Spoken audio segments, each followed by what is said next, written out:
Hello again, and welcome back to my channel. Now, if you are a regular follower of the channel, or you recently followed the One-Handed Makers Challenge series, you will have found or discovered that the pattern of the things like the big stuff to do in the workshop generally is pretty okay. It's not too bad.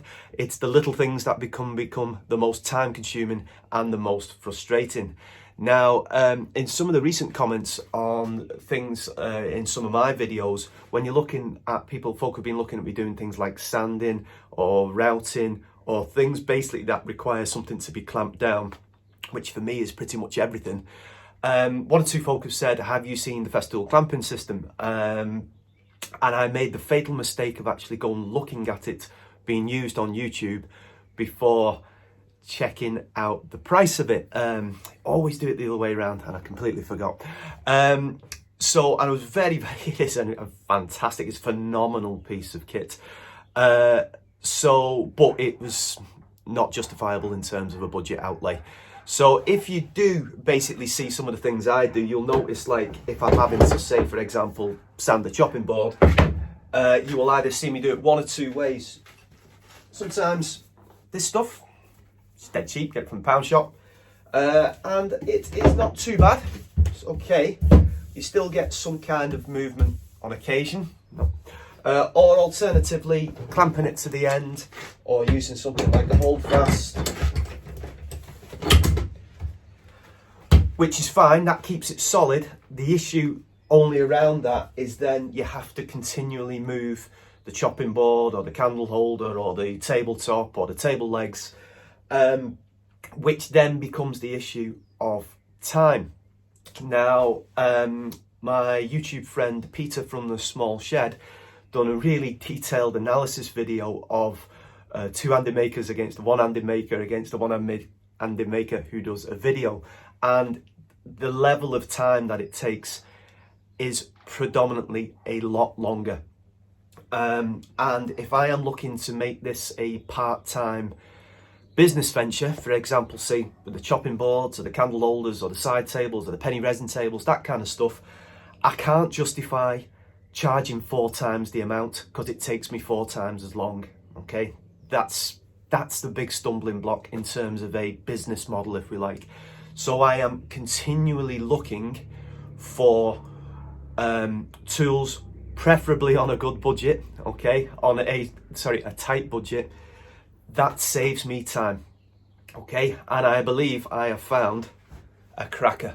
Okay, so let me introduce you to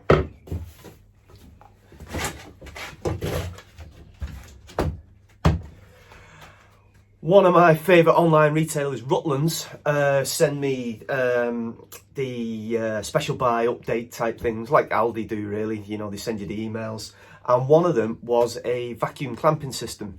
Now, the Festool clamping system, which is fantastic, current retail price popping up in the bottom, against these, which were $69.95 for a pair. Now, obviously, that's not just, they're not battery powered or anything. You need a compressor to run with it. Now, quick check on Amazon. Get really decent compressors now. You get a good one for £100. You can get a belter for under 200 quid. So even if you said a mid-price one, say £150, so we're looking at £220 for a clamping system.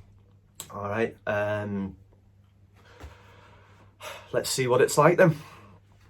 Okay, I think it's important to point out at this stage, this is very much in the beta stage of the setup. I've only got one hinge in the house, so I need to get a couple more. I need to sort out the pipework for it and stuff like that. But purely as a demonstration, for demonstration purposes, let's see what we get. You get 2 clamps, okay? You can work them individually or you can work them as a pair. The clamps themselves are wrapped with this kind of rubbery stuff. All right, okay, which forms the seal around it. Now, they come in different sizes, so you can seal it off, either the whole of the clamp, or if it's just for a thinner strip, just the smaller part of the clamp. All right, because in the bottom right-hand corner of them is the vacuum hole, if you like. So when the piece goes onto it, it forms the seal and compresses it down.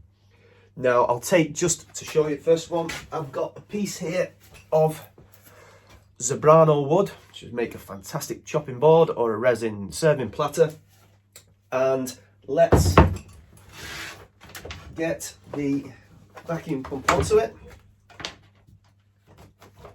Easily pops on there, as you can see.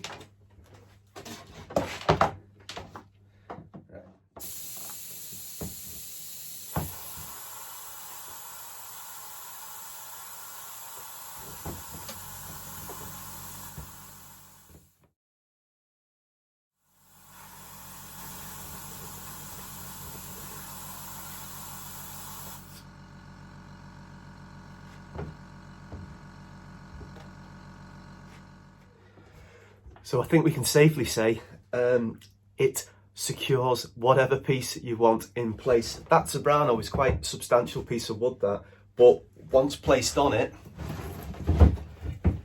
it's a culinary phrase, that's not going anywhere. So for someone like me who's looking as a time-saving device, let's have a quick check on that then.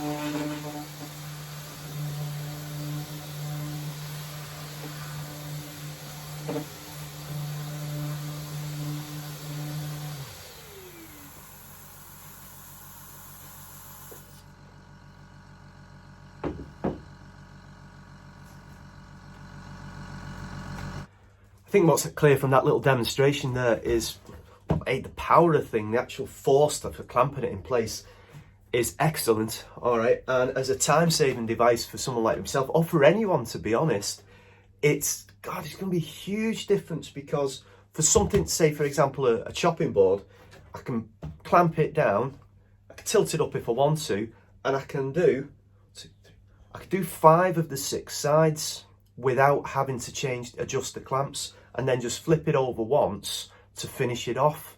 Whereas in previous methods, where I'm having to clamp it down or use my hold fast or any kind of clamp, I'm moving the clamp 5 or 6 times. So that's very much stop, start, stop, start. And there is the potential as well for unevenness of sanding, because we're from the clamping area. So yeah, that's a big difference. That's a hell of a lot of time saved. As I say, it does come with like a splitter type device, which you can use so you can pair them up for longer pieces. Not something I'd be doing a lot of personally. I think on occasion, maybe for a side table or something, it's something I'd do, or a tabletop, but quite infrequent. But what I can do, and what I have done with these, is I've set that one up for chopping board, so for the whole of the actual clamp, and I've set this one up, I'll show a picture now, for smaller, thinner strips. So this one's really going to be for sanding, whereas this one could be used for routing. And again, just a quick demonstration. So they're kind of clipped in. It's the only little slightly awkward thing for me, but I've figured out a way.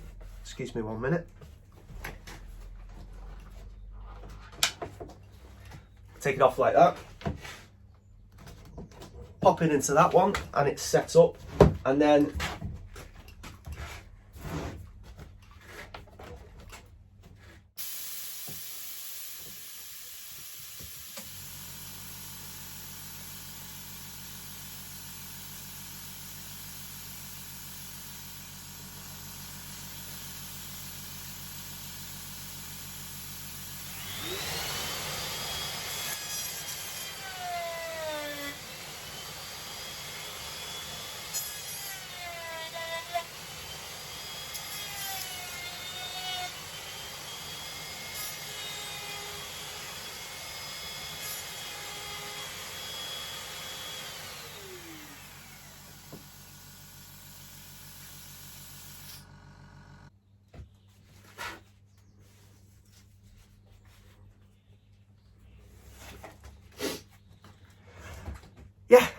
So what a great piece of kit this is. All right, now I can't comment on something like longevity or reliability or anything like that. I've only had it a week, all right, and it's, as I say, I'm only still very much in its infancy of setting it up and running test things on it. But I'm not just going to say for someone like me, I'm not just going to say for someone just who only works with the one arm in his little workshop, this for normal or able-bodied folk, or just for anyone really. I think for the price, and that's the key bit, all right, the Festool system is fantastic. Retail price, I believe, it's about 1,300 quid, the Festool clamping system, and I've no doubt it's phenomenal. I've never seen it in the flesh. I've seen guys use it, Wood Whisperer fella and other folks saying it's absolutely essential for their workshop now, and I've no doubt it is. But at that price, it's way out of my league. £69.95, £70. Put a compressor in with it, £170. Yes, okay, yes please. Okay, now, and I'm also very much on the horizon for me is I'm about to dip my toes in the world of the MFT tables as well, multifunction table, and I'm really looking forward to that. That kind of thing, and those kind of, you know, this kind of thing, that kind of thing is going to be for me a massive time saver. Okay, which then hopefully brings the idea of a potential part-time enterprise, if you like, a maker, a seller, slightly more possible. Okay, slightly more possible from a business model perspective. Okay, I hope you've enjoyed this short video. Little bit of bonus footage about to come up if you stuck with me till the end. Take care, everyone. Look forward to seeing you soon. Look after yourselves, and thank you.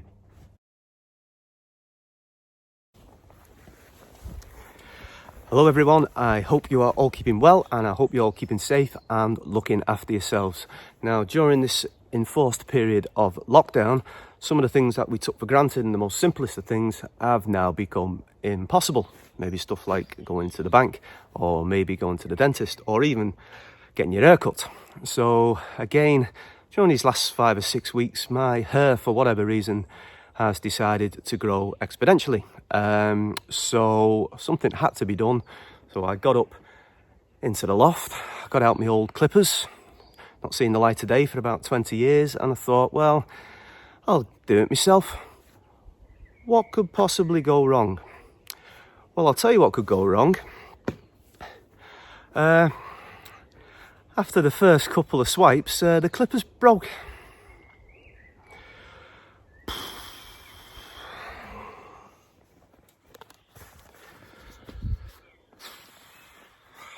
Do you know where that belt sander is? That might sort it out.